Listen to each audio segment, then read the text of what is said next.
له وأشهد أن سيدنا وسندنا وحبيبنا وطبيبنا وطبيب أرواحنا محمدا عبد الله ورسوله أرسله بالحق بشيرا ونذيرا وداعيا إلى الله بإذنه وسراجا وقمرا منيرا أما بعد فقد قال الله تعالى في كلامه المجيد وفي فرقانه الحميد أعوذ بالله من الشيطان الرجيم بسم الله الرحمن الرحيم إن الله وملائكته يصلون على النبي يا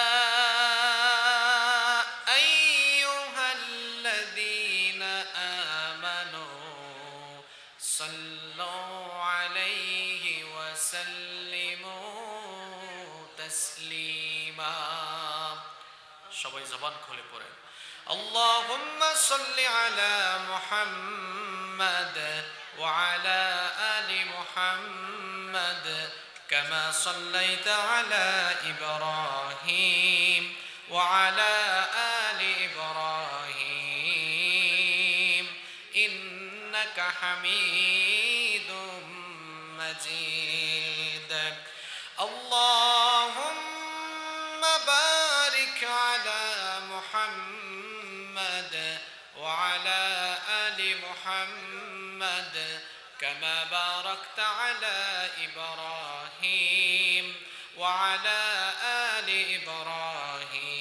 إبراهيم إنك حميد مجيد ربي زدني علما ربي زدني علما رب اشرح لي صدري ويسر لي أمري واحلل عقدة من لساني يفقه قولي سبحانك لا علم لنا إلا ما علمتنا إنك أنت العليم الحكيم صدق الله العظيم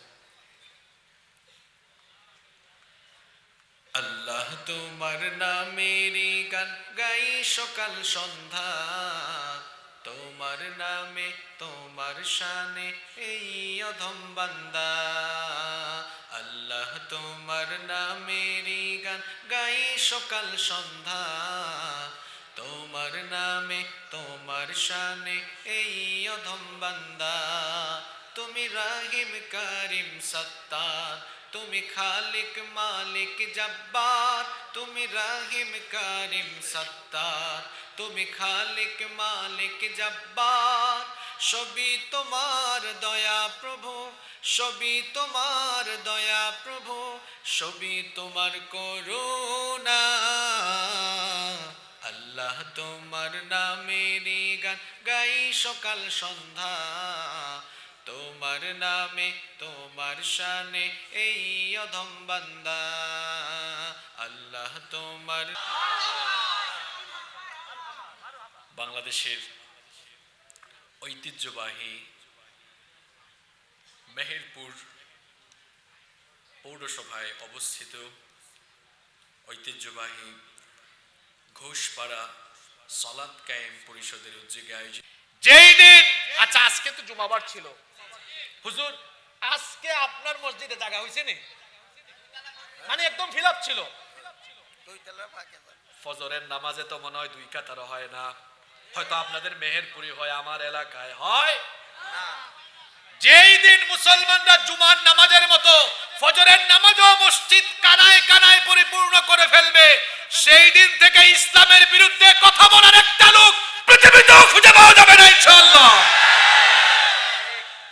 এরা ভালো করেই জানে, এরা ওয়াক্তিয়া নামাজি, সাপ্তাহিক নামাজি।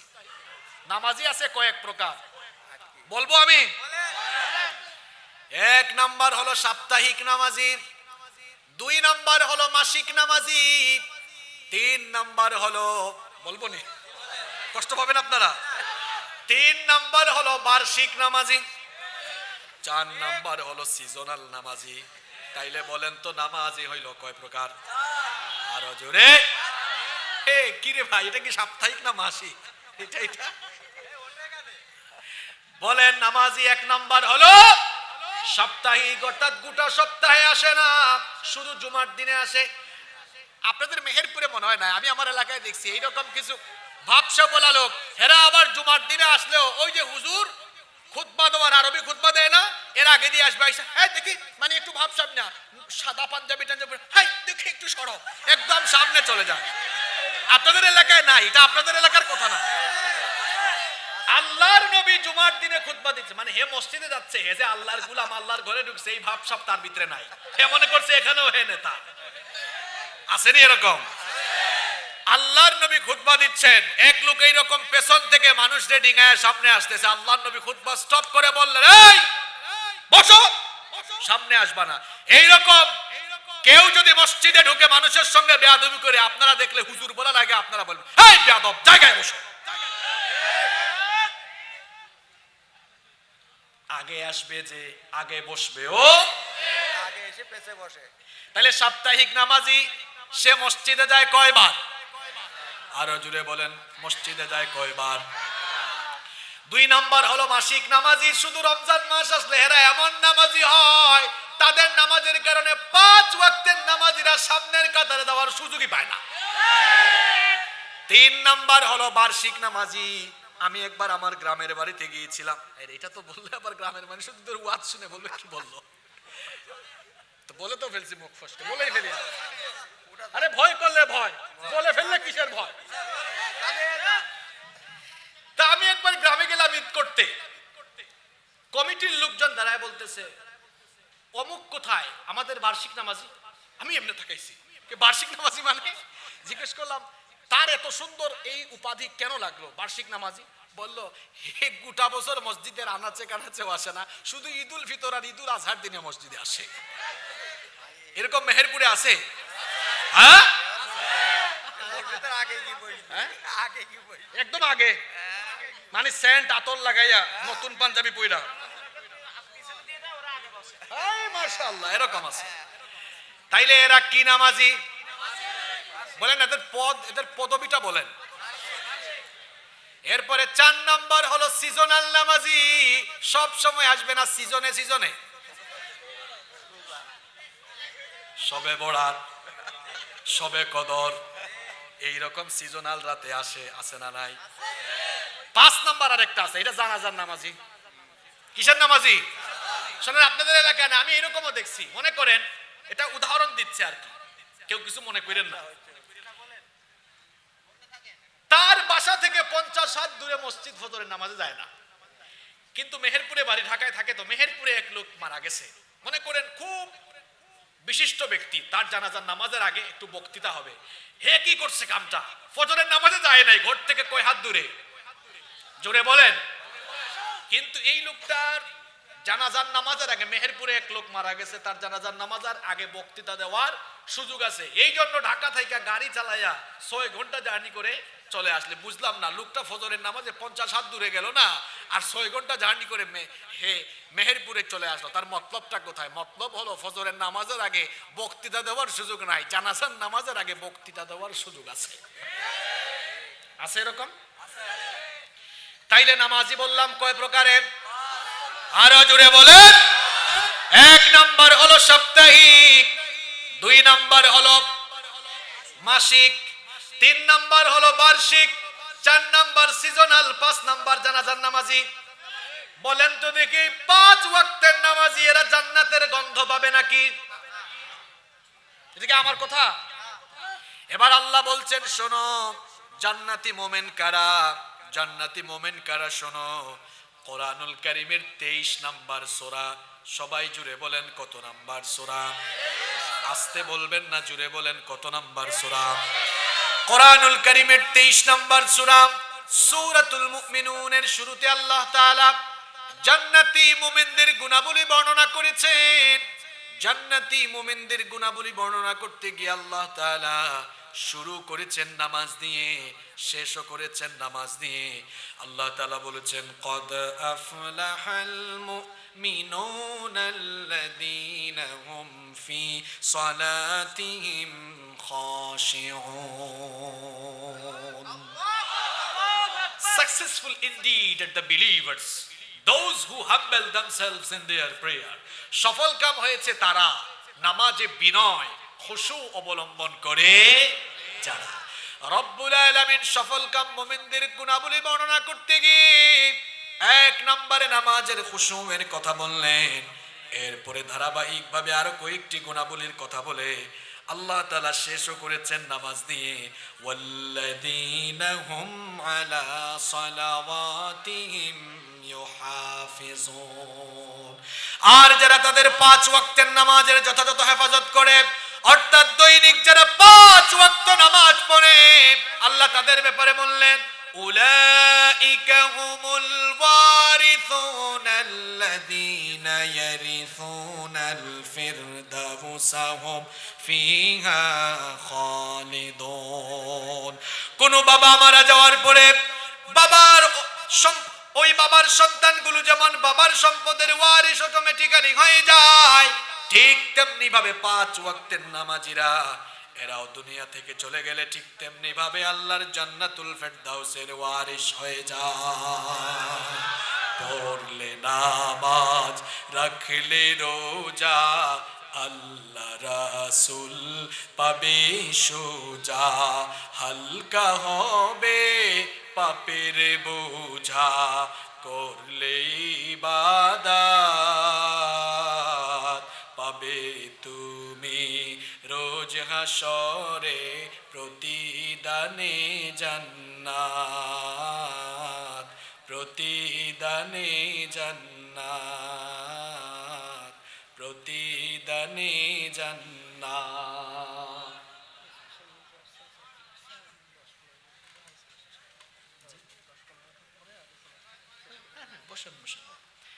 তাহলে বলেন তো নামাজ ছাড়া জান্নাতে যাওয়ার কি কোনো সুযোগ আছে নাকি?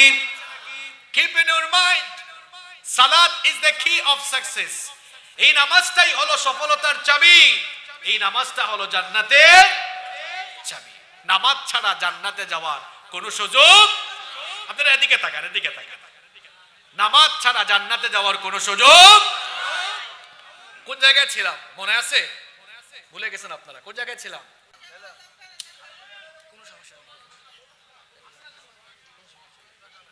কেউ আসছেন এখানে? ঠিক আছে, জি জি, তাহলে শোনেন। তাহলে বলছিলাম ফজরের নামাজের কথা। শোনেন বাবারা ভাইরা, 11টা হয়ে গেছে। শোনেন 15-20 মিনিটের বেশি তো কথা বলা যাবে না, এমনিতেই 11টা হয়ে গেছে, কিন্তু আপনারা যদি এদিক ওদিক তাকান তাহলে হবে। আমি ছিলাম কোন জায়গায় বলেন? কোন নামাজে ছিলাম? পয়েন্ট ভিত্তিক আলোচনা করছি। শুনে ওই যে ফজরের নামাজের কথা বলছিলাম। তাহলে শয়তানি শুরু হয় কখন থেকে? কখন থেকে? তাহলে দিনের শুরুতেই যদি আপনি নামাজটা কাজা করেন, বলেন তো আল্লাহরে খুশি করলেন না শয়তানরে খুশি করলেন? আমরা দিনের শুরুতে, রাত শেষ হবে দিন শুরু হবে, দিনের শুরুতে আমরা খুশি করব কাকে? আসতে বলবেন না, শরীরের সবটুকু শক্তি গলার মাঝখানে এনে আওয়াজ ছেড়ে বলেন দিনের শুরুতে আমরা খুশি করব কাকে? দিনের শুরুতে যদি আমরা আল্লাহকে খুশি করতে চাই, তাহলে ফজরের নামাজে আমরা ঘুমাবো না মসজিদে যাব? আমার যুবক ভাইরা শোনো, শয়তান তোমাদেরকে সবচাইতে বেশি নামাজ থেকে ফেরানোর চেষ্টা করে, কারণ তোমাদের সাজদার দাম আল্লাহর কাছে কম না বেশি? শোনো আমার কলিজার টুকরা যুবক তরুণ ভাইরা, তোমরা যারা স্কুল কলেজ ইউনিভার্সিটিতে পড়ো, তোমরা মনোযোগ দিয়ে শোনো। শয়তানের প্রথম টার্গেট হলো তোমরা, কারণ তোমাদের এই বয়সের সাজদার দাম আল্লাহর কাছে অনেক বেশি।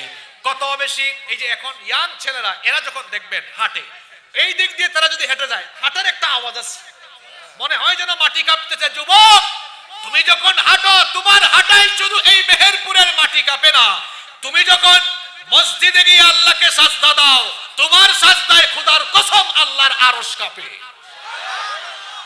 তোমার সাজদার দাম আছে, বহুত দাম, বহুত দাম। যুবকের ইবাদতের বেশি দাম। এই জন্য আমার কলিজার টুকরা যুবক ভাইরা শোনো, আমাকে যখন 4 কিলোমিটার থেকে এগিয়ে আনতেছিল, সবাইকে দেখলাম যুবক, মনটা ভরে গিয়েছে আমার এদেরকে দেখে, কারণ ইসলাম এই যুবকদের মাধ্যমে শক্তিশালী হয়েছে। এই যুবকগুলোকে যদি নামাজি বানানো যায়, এই যুবকগুলোকে যদি মাদক থেকে, সন্ত্রাস থেকে ফেরানো যায়, একদিকে সমাজ যেমন সুন্দর হবে, রাষ্ট্রে যেমন একটা সুন্দর ভারসাম্য ফিরে আসবে, ঠিক তেমনি ভাবে সবগুলো যুবক নৈতিকতা সম্পন্ন হয়ে যাবে। আজ আমার যুবকগুলো মাদকের দিকে চলে যাচ্ছে, যুবকগুলো মাদকাসক্ত হয়ে যাচ্ছে, কলেজ বিশ্ববিদ্যালয়ের ছেলেরা মাদকাসক্ত হয়ে যাচ্ছে। বিশেষ করে শহরে পড়ুয়া ছেলেরা অনেক সময় তারা দেখা যাচ্ছে কারো কারো উস্কানিতে জঙ্গিবাদের দিকেও তারা চলে যাচ্ছে। জঙ্গিবাদের সাথে ইসলামের কোনো সম্পর্ক আছে? জোরে বলতে হবে। বোমাবাজির সাথে, জঙ্গিবাদের সাথে ইসলামের কোনো সম্পর্ক আছে? ইসলাম আর জঙ্গিবাদ এক জিনিস নয়। ইসলাম এসেছে জঙ্গিবাদের শেকড়কে কেটে ফেলার জন্য। মাদকের সাথে ইসলামের সম্পর্ক নাই। হায় হায় হায়, যুবকরা মাদকাসক্ত হয়ে যাচ্ছে। প্রশাসন একতরফা কাজ করছে, সরকার কাজ করছে মাদক থেকে ফেরাবার জন্য, কিন্তু মাদক দিন দিন বেড়ে যাচ্ছে। আমার কলিজার টুকরা যুবক ভাইরা শোনো, তোমাদের এই বয়সে মাদক সেবন করে তোমাদের যৌবনটাকে নষ্ট করার বয়স এখন নয়। এই সময় হচ্ছে পড়াশোনার বয়স, এই সময় হলো গবেষণার বয়স, এই সময়টা হলো নামাজের সময়, এই সময়টা হলো মা বাবার খেদমতের সময়। ফজরের আজান যখন হয়ে যায়, তখন নামাজে দৌড়াও। তোমাদের সাজদার কত দাম শোনো। একটা দুইটা হাদিসের কিতাব নয়, 3টা হাদিসের কিতাবে এই হাদিস বর্ণিত হয়েছে। বুখারী, মুসলিম, তিরমিজি, বিখ্যাত হাদিসের 3টি গ্রন্থে এই হাদিস বর্ণিত হয়েছে। নবীজি বলেছেন, সাবাতু ইউযিল্লুহুমুল্লাহু ফি যিল্লিহি ইয়াওমা লা যিল্লা ইল্লা যিল্লু। নবীজি বলেছেন, 7 শ্রেণীর মানুষকে কিয়ামতের দিন রব্বুল আলামিন তার আরশের ছায়ার নিচে জায়গা দিবেন, যেদিন আল্লাহর আরশের ছায়া ছাড়া আর কোনো ছায়া থাকবে না। তাদের মধ্যে এক শ্রেণীর মানুষ হলো ওয়াশাবুন নাশাআ ফি ইবাদাতিল্লাহ। ওই যুবকরা, যেই যুবকরা যৌবনকালে আল্লাহর ইবাদত করে, আল্লাহর সিজদা করে কাটিয়েছে যারা, সেই সকল যুবকদেরকে কিয়ামতের দিন আল্লাহ তাআলা ডেকে ডেকে তার আরশের ছায়ার নিচে জায়গা করে দিবে। আমার কলিজার টুকরা যুবক ভাইরা শোনো, ফজরের নামাজে ঘুমায়ও না। তোমাদের কারো কারো অভ্যাস খারাপ আছে। তোমরা যারা পড়াশোনা করো, তোমরা রাত জেগে পড়াশোনা করো 1টা 2টা পর্যন্ত, আজকে থেকে এটা করবা না। বিজ্ঞানসম্মত কথা শোনো, আমার কথা শোনো। পড়াশোনা শেখায় না। আমি নিজে স্কুলে পড়েছি, মাদ্রাসায়ও পড়েছি, ইউনিভার্সিটিতেও পড়েছি, আলহামদুলিল্লাহ। কোন ক্লাসে A+ ছাড়া অন্য কিছু পাই নাই, আলহামদুলিল্লাহ। তো পড়াশোনা শিখায়ও না আমাদেরকে। শোনো, পড়াশোনা কেমনে করবা শোনো। রাত জেগে পড়াশোনা কইরো না, রাতে তাড়াতাড়ি ঘুমাবা। রাতের আলোর সাথে ঘুমের সম্পর্ক আছে।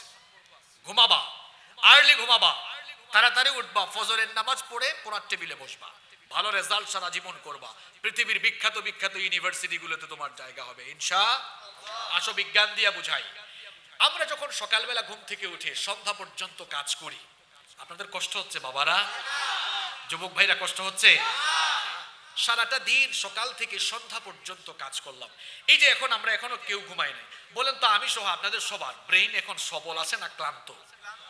আসলে ক্লান্ত না? সন্ধ্যাবেলায় ক্লান্ত এই ব্রেইন নিয়ে যখন আপনি পড়তে বসবেন, এটা তো উইক হয়ে আছে, এর মেমোরাইজিং ক্যাপাসিটি কমে গেছে। যুবকরা ডাউনলোড আর ইনস্টল ভালো বুঝো, তাই না? অর্থাৎ ডাউনলোডিং আর ইনস্টলিং পাওয়ারটা, ইনস্টলিং ক্যাপাসিটি এখন কমে গেছে, কারণ সে সারাদিন কাজ করতে করতে ক্লান্ত। বিজ্ঞান বলে যখন আমরা ঘুমিয়ে যাই, ঘুমানোর কারণে আমাদের ব্রেইনটা সারাদিনের সেই ক্লান্তি থেকে মুক্তি পায় এবং ব্রেইন তার সতেজতা পুনরায় ফিরে পায়। ব্রেইনটা সতেজ হয়, সজীব হয়। সকালবেলা যখন আমরা ঘুম থেকে জাগি, রিফ্রেশ ব্রেইন নিয়ে ঘুম থেকে উঠি। এখন যুবকরা বলো তো, সকালবেলা যখন ঘুম থেকে রিফ্রেশ ব্রেইন নিয়ে উঠলা, এখন এই ব্রেইনের ডাউনলোড ক্যাপাসিটি, ইনস্টলিং ক্যাপাসিটি গতকাল সন্ধ্যাবেলার চাইতে সকালবেলা এখন কম না বেশি? আরো সুন্দর করে বুঝাই, ওয়াইফাই আছে না সবার বাসায়? আচ্ছা, একটা ওয়াইফাই যদি 20 জন মিলে চালায়, ওয়াইফাই স্পিড তখন স্ট্রং না উইক? জোরে বলেন, স্ট্রং না উইক? যখন একা একজন, মনে করেন প্রধান অতিথি সাহেব, তিনি তার বাসায় একটা ওয়াইফাই একা তিনি ইউজ করেন, তার মানে উনি স্পিড খুব ভালো পাবেন।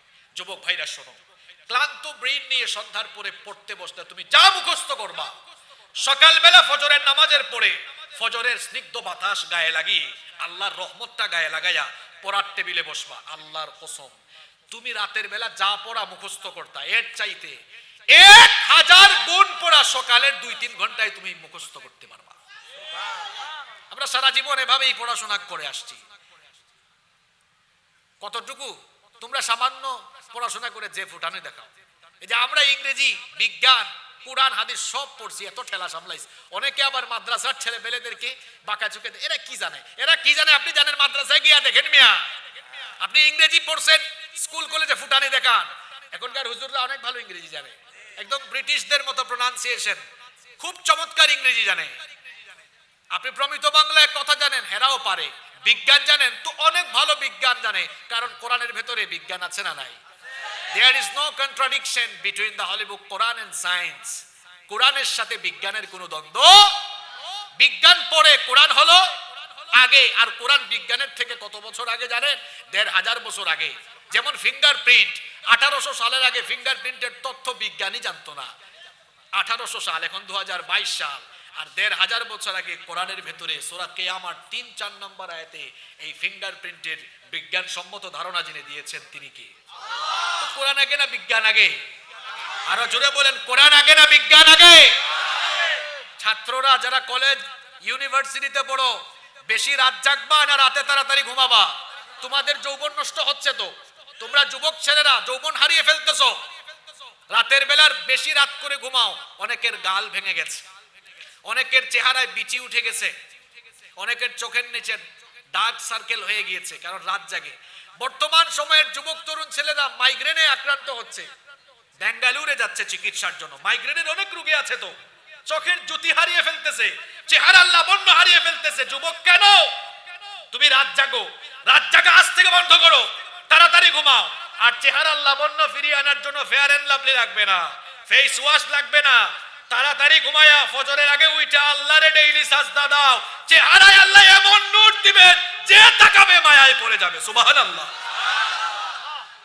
পারা যাবে তো? পারা যাবে তো? আমার কলিজার টুকরা যুবক ভাইরা শোনো, ফজরের নামাজে আল্লাহকে সাজদা দিয়ে দিন শুরু করবা। আমার চাচা জানরা শোনেন, বাবারা ঘুমায় থাকেন না, ফজরের নামাজটা ঠিক মতো পড়েন, কারণ ফজরের নামাজটা পড়ে আমরা খুশি করি কারে? আসতে বলবেন না, জুড়ে বলেন, খুশি করি কাকে? আমরা যখন নামাজটা ছেড়ে দেই তখন খুশি হয় কে? হায় হায়, বলেন তো, আমরা আজ থেকে আর শয়তানকে খুশি করব? তাইলে আমরা সব সময় আজান হলে শুধু ফজর নয়, 5 ওয়াক্ত নামাজ আদায় করব, পারবো তো? আমার মা বোনদের উদ্দেশ্যেও কিছু কথা বলি। আমার মা বোনরাও মাহফিলে এসেছেন, বড় কষ্ট করে এসেছেন। আমার বোনরা যারা কলেজ বিশ্ববিদ্যালয়ে পড়েন, ফজরের নামাজে ঘুমায়েন না। আমার মা চাচিদেরকে বলতেছি, খবরদার মা বোনেরা, ফজরের নামাজ ছাড়া দিন শুরু কইরেন না, আপনাদের জন্য জান্নাতে যাওয়া বড় সহজ। নবীজি বলেছেন, ইদা সাল্লাত আল মারআতু খামসাহা ওয়া সামাত শাহরাহা ওয়া হাফিজাত ফারজাহা ওয়া আতাআত যাওজাহা। আল্লাহর নবী নারীদের ব্যাপারে 4টা কথা বলেছেন। নবীজি বলেছেন, কোন নারী যদি 5 ওয়াক্তের নামাজ ঠিকমতো পড়ে, 2 নাম্বার রমজান মাসে যদি রোজা রাখে, 3 নাম্বার যদি স্বামীর খেদমত, স্বামীর আনুগত্য করে, 4 নাম্বার যদি ওই নারী তার ইজ্জত সতীত্বের হেফাজত করে, কিয়ামতের দিন আল্লাহ তাকে জান্নাতের যে কোনো দরজা দিয়ে জান্নাতে ঢোকার জন্য আদেশ করবে। আমার মা বোনরা, নামাজ পড়বেন। আর আপনাদেরকেও বলছি, নিজেরা শুধু নামাজি হবেন না, নিজেদের সন্তানগুলোকে নামাজি বানানোর দরকার আছে না নাই? সন্তানগুলো হলো এমন যারা আপনার উত্তরাধিকারী, যারা আপনার জন্য জান্নাতে যাওয়ার কারণ হয়ে যেতে। ওয়ালাদুন সালেহ, নেককার সন্তান রেখে যান। একজন নেককার সন্তান কত কাজে আসবে রে বাবা। শোনেন, সন্তানটাতে যদি নামাজি বানায় যাইতে পারেন, আপনি যখন দুনিয়া থেকে চলে যাবেন, আপনার সন্তান যখন নামাজ পড়ে চোখের পানি ছাড়বে, সন্তানের চোখের পানির পাওয়ার কত জানেন নাকি? বলেন তো, গোটা দুনিয়ার সব সাগর আর মহাসাগরের পানি যদি কবরে ঢেলে দেওয়া হয় জাহান্নামের আগুন নেভানোর জন্য, আগুন নিভবে নাকি? আরো জোরে বলেন। গোটা দুনিয়ার মহাসাগরের পানি দিয়ে কবরে জাহান্নামের আগুন নেভানো যায় না। কিন্তু যখন আপনার কলিজার টুকরা সন্তান, আপনার ছেলে মেয়ে নামাজ পড়ে চোখের পানি ছাড়বে, ওই চোখের পানির পাওয়ার এত বেশি, ওই চোখের পানি নাকের ডগায় আসার আগে ওই 2 ফুটা চোখের পানি দিয়ে আপনার কবরের জাহান্নামের আগুন যিনি নিভায় দিবেন তিনি কে? কেমন সন্তান বানাইলেন। দুনিয়াতে আপনার চোখের সামনে নামাজ পড়ে না, একটু কি খারাপ লাগে না? কিছুদিন আগে একটা ঘটনা ঘটলো, শুনতেছেন আপনারা? এক লোক মারা গেল, তার ছেলে এসে বলতেছে, হুজুর আমার আব্বা দুনিয়া থেকে চলে গেছেন। তারপরে হুজুর বললেন, আসলে দুনিয়া থেকে তো সবাইকে চলে যেতে হবে, কেউ আগে কেউ পরে সবর করা দরকার। সে বলল, হুজুর এসেছি আপনার কাছে, কিছুক্ষণ পরে আমার বাবার জানাজার নামাজ হবে। জানাজার নামাজটা কেমনে পড়ে আমি তো জানি না, কারণ কোন নামাজের নিয়ম কানুন আমি জানি না। আমি কি ভুল বলছি? হ্যাঁ, বিশ্ববিদ্যালয়ে যখন পড়তাম অনেক ছেলে পেলে পাইছি কোরআন পড়তে পারে না। আমি নিজে অনেককে কোরআন শিখাইছি, বিভিন্ন ডিপার্টমেন্টের ছেলেদেরকে। অনেক ছেলেকে পাইছি বিশ্ববিদ্যালয়ে, এরা নামাজ জানে না, এরা দায়ী নয়, এদের মা বাবা এই জন্য দায়ী। এই দেশে মা বাবার খেদমতের ওয়াজ বহু হইছে, আর মা বাবার খেদমতের ওয়াজ এত বেশি লাগবে না। এখন ওয়াজ লাগবে সন্তান কেমনে লালন পালন করা দরকার, এই ওয়াজ লাগবে। কেন? এই যে একটা গাছ, এই গাছ লাগানোর পরে নিশ্চয়ই গাছের গোড়ায় পানি ঢালা হয়েছে, গাছের গোড়ায় পানি ঢালছে। গাছ যে লাগাইছিল এরপরে কয়েকদিন গাছের পরিচর্যা করার কারণে গাছটা হয়েছে। এখন কি মরে গেছে নাকি? এটা না আছে? আছে। এখন বলেন তো, এই জায়গাতে আগামীকাল কেউ যদি আরেকটা গাছ লাগাইয়া চলে যায়, পানি যদি না ঢালে, এটার কয়েকদিন যদি দেখাশোনা না করে, এই গাছ বড় হবে? বড় হইলেও ফল দিবে? মরে যাবে এটা। আমরা কি করি জানেন? ওই ব্যাককল লোকটার মতো গাছ লাগায় রাখি, অর্থাৎ শুধু সন্তান জন্ম দিয়া রাখি। এরপরে এইটাকে আমরা নামাজ শেখাই না, কোরআন শেখাই না। এজন্য এগুলা বড় হয়, হুজুররা এসে মা বাবার খেদমতের ওয়াজ করা লাগে। যদি আমরা এই সন্তানগুলোকে জন্মের পরে কোরআন শিখাইতাম, নামাজ শিখাইতাম, আল্লাহর কসম এই সন্তান তার মা বাপকে সারা জীবন মাথায় তুলে রাখতো। আপনি সিস্টেম ঠিক করে রাখে। টিচ ইউর চিলড্রেন দ্য হলি বুক কোরআন।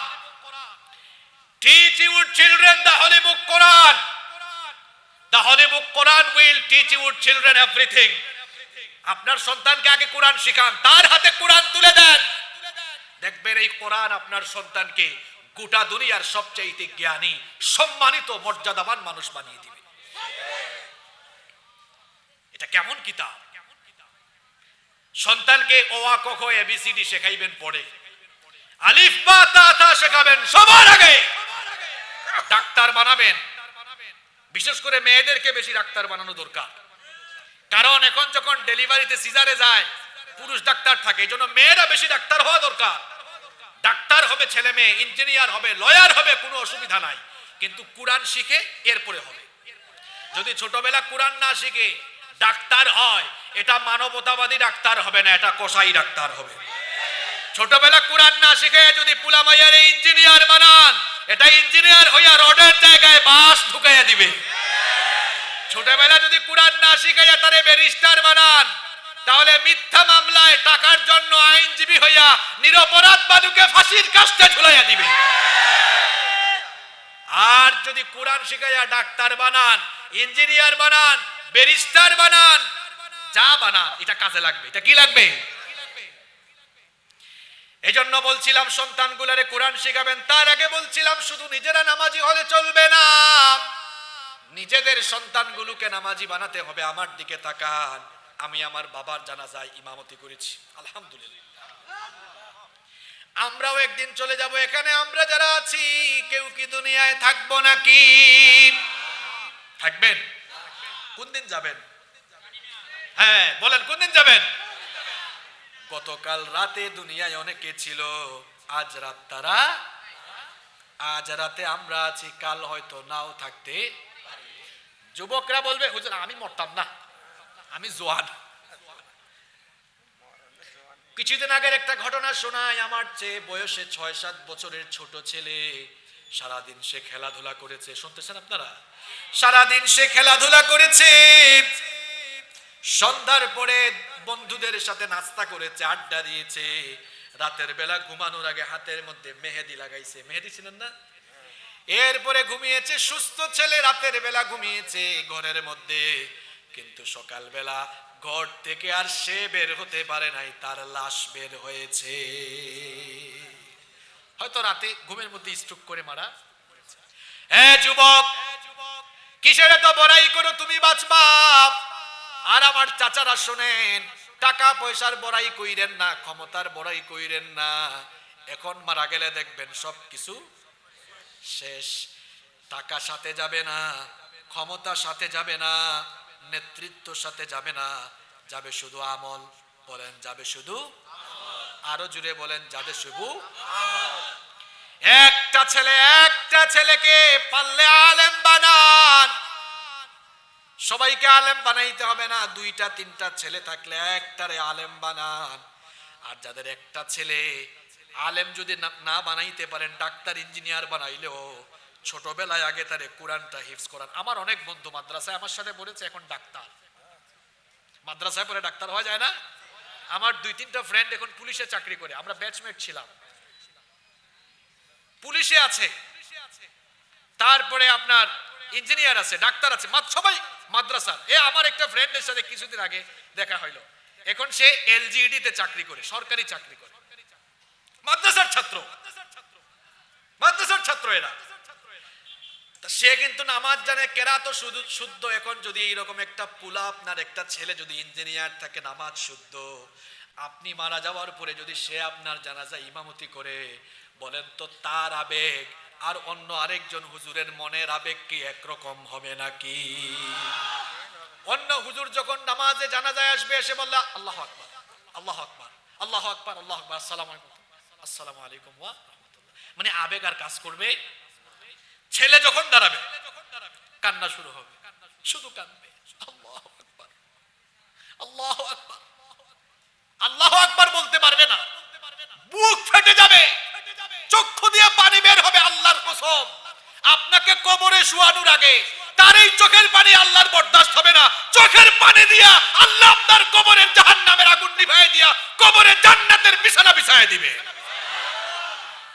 এর নাম সাকসেস। It's called success. এটাকে বলে সফলতা। এটা জীবনের চূড়ান্ত সফলতা। আপনি মারা যাওয়ার পরে আপনার সন্তান যদি এরকম কেঁদে কেঁদে জানাজা দিয়া শুয়াইতে পারে, এইটা না হলো একদম পুলার মতো পুলা, ছেলের মতো ছেলে, ঠিক কি না? আপনি পুলা রাইখা গেছেন, ছেলে রাইখা গেছেন, হ্যাঁ খালি, বুঝছেন তো? এমন ছেলে রাইখা গেছেন, সারাদিন খালি ঝাঁকা গান শুনে, হাফ প্যান্ট পইরা হাঁটে, কানের মধ্যে দুল লাগাইছে, নেকলেস পরছে, হাতের মধ্যে আবার ব্রেসলাইট আছে, মেসি আর নেইমার কাটিং চুল রাখছে। আছে তো? আরো জোরে বলেন আছে তো? এটা কেমন ছেলে রেখে যাচ্ছেন আপনি? হ্যাঁ, কি জাতের ছেলে রেখে যাচ্ছেন আপনি? কিছু হাজি সাহেবকে দেখছি, হেতে হাজি, হজ করে আসছে হাজি সাহেব। হাজি সাহেবের ছেলের অবস্থা কেমন জানেন? প্যান্ট পরছে হাঁটুর উপরে, চুল রাখছে এতটুকু, হাতের মধ্যে ব্রেসলাইট, পেছন থেকে দেখলে এটা ছেলে না মেয়ে বুঝাও যায় না। আছে না নাই? যুবক ছেলেরা খবরদার এটা করবা না। আমাদের মডেল হচ্ছেন মুহাম্মাদুর রাসূলুল্লাহ সাল্লাল্লাহু আলাইহি ওয়াসাল্লাম। চুল কাটার সময় মেসি আর নেইমার স্টাইলে নয়, নবীজির তরিকা ফলো করে চুল কাটা লাগবে। এরপরে এই যে চুল কাটছো এরকম কাটবা না, ঠিক আছে? এইদিকে নাই, এইদিকে নাই, এইদিকেও না। এটা কি মাঝখানে পাখির বাসা? রাগ করছো? এইরকম রাখা যাবে না। এই যে আমাদের চুল দেখো সব দিকে আছে, সব দিকে চুল থাকা লাগবে। আপনারা যে হাসতেছেন, এখানেও আমি দেখতে পাচ্ছি অনেকের চুল এমন আছে। এটা কোন জাতের কাটিং? আবার কিছু কিছু পোলাপাইন দেখছি, বুঝছেন, চুল কাইটা প্রধান অতিথি সাহেব এই মাঝখান দিয়ে তারা বেলেট দিয়ে আবার টানো মারে। দেখছেন কিনা আপনি? এরকম দেখছেন না? আবার কিছু কিছু ছেলে হাফ প্যান্ট পরে হাঁটে। যুবক ভাইরা শোনো, সতর হলো হাঁটুর নিচ পর্যন্ত, কখনো হাঁটুর উপরে পোশাক উঠাইও না। কিছু কিছু ছেলে আবার নামাইতে নামাইতে জুতার নিচে নামাই দিছে। নবীজি বলেছেন ওই লোকটার দিকে কিয়ামতের দিন আল্লাহ তাকাবেন না। আল্লাহ কি জাতের বেজার হইছে, আল্লাহ তাকাবে না, আল্লাহ তার দিকে তাকাবেও না। নবীজি বলেছেন আল্লাহ তার দিকে তাকাবেন না, তার সঙ্গে আল্লাহ কথা বলবেন না, তাকে আল্লাহ জাহান্নাম থেকে মুক্তি দিবেন না, তাকে আল্লাহ পবিত্র করবেন না। সাহাবীরা বললেন নবীজি তখন বললেন, যেই লোক টাকনুর নিচে কাপড় ঝুলাইয়া হাঁটে, এমনটা করা যাবে? এটা করবেন? একজন আমারে কয় কি জানেন, কয় হুজুর উঠাইতাম, আনস্মার্ট লাগে, খ্যাত লাগে। আমরা হুজুর মানুষ, দেশ বিদেশ ঘুরি, জুব্বা একটা ওইটাও টাকনুর উপরে, পায়জামা টাকনুর উপরে, আজ পর্যন্ত কেউ বলে নাই আনস্মার্ট খ্যাত হুজুর। দেশে বিদেশে যেখানে গিয়েছি সবাই এসে সম্মান দিয়েছে, কারণ নবীর সুন্নত মানার ভেতরে স্মার্টনেস আছে না নাই? এজন্য যুবক ভাইরা খবরদার এটা করো না, হাতের মধ্যে মেয়েদের মতো ব্রেসলাইট পরো না, এরপরে গলার মধ্যে নেকলেস পরো না, কানের মধ্যে কি জানি কয়টা কানের দুল দিও না। পুরুষ মানুষ পুরুষ মানুষের মতো থাকা লাগবে। এখনকার মেয়েরা আবার ছেলে হইতে চায়, জিন্সের প্যান্ট আর টপস পরে হাঁটে। অবশ্য এই ধরনের নারী মেহেরপুরে নাই। আমি বলি নাই, আপনারা বলছেন, আমার কোনো দোষ নাই। আপনাদের কষ্ট হচ্ছে, মোনাজাত দিয়ে দিই না? 5 মিনিট বলতাম আরো। শোনেন, এত আবেগ দেখায় না, আমি ক্লান্ত। 5-10 মিনিট বলবো, আমিও ক্লান্ত, অসুস্থ তো, ইহসান করেন। শোনেন শোনেন, নবীজির একটা হাদিস শোনাই। আপনারা বলবেন হুজুর এই হাদিসটা শুনে তো মনে হইতেছে হুজুর কি আমাদের নবীজিকে রওজা শরীফ থেকে আমাদেরকে দেখে দেখে এটা বলতেছেন নাকি? নবীজি বলেছেন শেষ জামানার নারীরা এমন হবে, নিসাউহুম কাসিয়াতুন আরিয়াত। শেষ জামানায় কিয়ামতের আগে নারীদের ফিতনা এমন ভাবে বাড়বে, নিসাউহুম কাসিয়াতুন আরিয়াত, কাপড় পরলেও তারা মনে হবে কাপড় পরেও উলঙ্গ আছে। অর্থাৎ কাপড় পরছে ঠিক আছে, এত টাইট বুরখা সব ভাঁজ ভুজ বোঝা যায়। নবীজি 1000 বছর আগে বলেছেন নিসাউহুম কাসিয়াতুন আরিয়াত, কাপড় পরে উলঙ্গ উলঙ্গ থাকবে। এখন বলেন তো ফ্যাশনেবল বুরখা আছে না নাই? লাল নীল হলুদ কত রঙের বুরখা। বোনদেরকে বলবো কালো রঙের বুরখা পরবেন, আবার টাইট ফিট বুরখা পরা যাবে না, লুজ বুরখা পরতে হবে। আপনারা আপনাদের ঘরের স্ত্রী এবং আপনাদের ঘরের মহিলাদেরকে বুরখা পরাননি? বুরখা পরান? যারা বুরখা পরান না তাদের জন্য কি ওয়াজ? তাদের জন্য একটা ওয়াজ আমার আছে, বলবো? বলবো? যারা নিজের বউকে বুরখা ছাড়া শাড়ি টাড়ি পরাইয়া বউয়ের পেট পিঠ বা শরীর দেখাইয়া হাঁটা চলা করে, এরা হচ্ছে বেরুচি, এরা রুচিশীল না, এদের রুচিতে সমস্যা। বলবেন হুজুর কেমনে যুক্তি দেন? হ্যাঁ হ্যাঁ হ্যাঁ যুক্তি দিচ্ছি আমি। বউটা পার্সোনাল না পাবলিক? জোরে বলেন তো। পার্সোনাল যদি হয়, আপনার বউয়ের পেট পিঠ হাতের কবজির উপর পর্যন্ত, কনুয়ের উপর পর্যন্ত পাবলিক দেখে আপনার কি লজ্জা লাগে না? আপনার কি রুচিতে সমস্যা? হ্যাঁ, আবার অনেকে বউয়ের ফটো ফেসবুকে আপলোডও মারে। এরা আরো সাংঘাতিক, এদের রুচি আরো খারাপ। কেন খারাপ বলি? বউ এটা পার্সোনাল না পাবলিক? আর ফেসবুক ফটো আপলোড দিছে, একজন কমেন্ট করছে ওয়াও, কমেন্টে উত্তর দিয়েছে থ্যাংক ইউ। এখন তো থ্যাংক ইউ বলে না, ঠিক না যুবকরা? থ্যাংক ইউ বলে, তাই না? ঠিক, সব ঠিক। এরপর আরেকজন বলতেছে ইস, নিজের বউরে দেখে হে ইস বলে না, আরেকজন ইস বলে। বুঝছেন ব্যাপারটা? আরেকজন বলে আহ হেভি লাগতেছে, আরেকজন বলে ওয়াও ভাবি কি জুস লাগতেছে, হে বলে থ্যাংক ইউ। এ পাগলা, কার জুস কে খায় রে?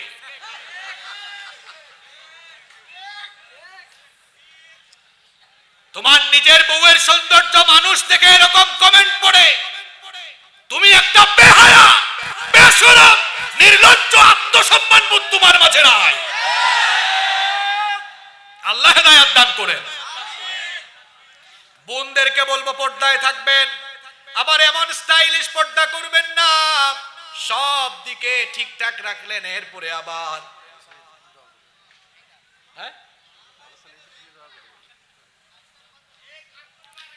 যত কথা বললাম আল্লাহ কবুল করেন, আল্লাহুম্মা আমিন। ربنا ظلمنا أنفسنا وإن لم تغفر لنا وترحمنا لنكون